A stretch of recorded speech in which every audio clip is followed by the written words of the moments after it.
we are on the hunt for two Merovingian fibulae. Why, you might ask? These fibulae form part of the core curriculum for AP Art History. And so, as art historians, we want to look for scholarly interpretation. And although it may seem like an enormous amount of knowledge is on the internet, in fact, only a tiny fraction of what exists in archives and libraries has been digitized. These fibulae are listed as being in the collection of the National Museum of Archaeology located in Saint-Germain-en-Laye, a marvelous castle north of Paris, to which we made a pilgrimage. The research that we did in advance of our visit showed that there was one article by a scholar specifically about the cemetery where these fibulae were found. These were found in a location called Joué-le-Comte, which is just north of Paris. They were found in the 19th century, even though the fibulae themselves date to the 6th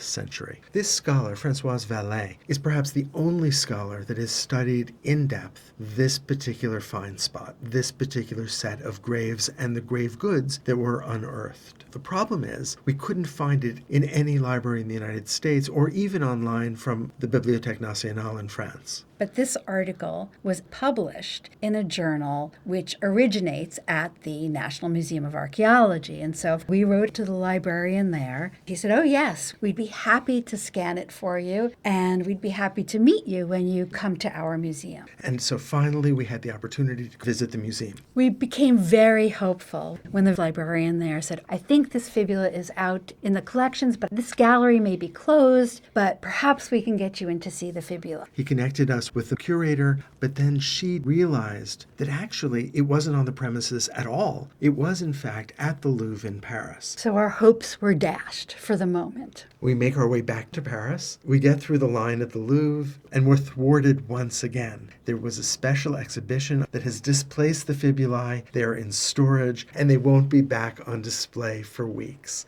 All this time, we had thought that one day when we visited the National Museum of Archaeology, we could see these fibulae. Lo and behold, they're in Paris. I think for me, one of the most important takeaways from this treasure hunt is that we take knowledge for granted, but in fact, historical knowledge is actually quite fragile. So back to the fibulae. I think we better step back and define two things. What is a fibula, and who are the Merovingians? Well, fibulae are pins that help to fasten parts of garments together. They go back even before the ancient Romans, and we see different cultures using fibulae through the Middle Ages. They were ways of expressing one's rank, one's status, one's wealth. And they're often found in tombs. Now, who were the Merovingians? We're talking about the migration era when different peoples were moving into the Roman Empire. What's important about the Merovingians is that not only had they consolidated much of France under their rule, but they also converted to Christianity. When the centralized authority of ancient Rome begins to collapse, the Merovingians are there to take over.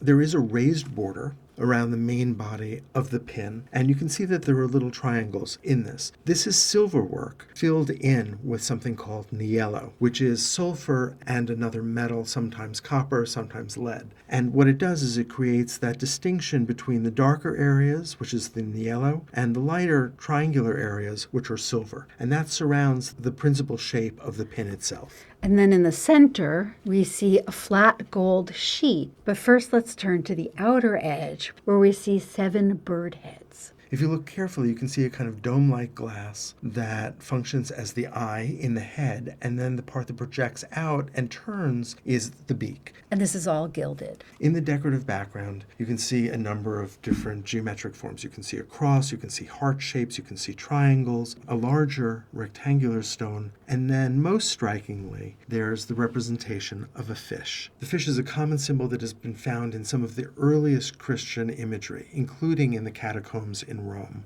We know that Clovis, who is often referred to as the first Merovingian king, had converted to Christianity. We know that the fish have a Christian meaning in related archaeological finds, but we can't say for certain that it has a Christian meaning in these particular fibulae. Let's turn to the birds. Scholars recognize this as an eagle. Ancient Rome used the eagle as a symbol of empire, as a symbol of its strength. And we know that the eagle was adopted by the peoples that Rome had once ruled, who continued to use the eagle as a symbol of status and power, in a sense suggesting that they, in this case the Merovingians, had taken on the mantle of the Romans.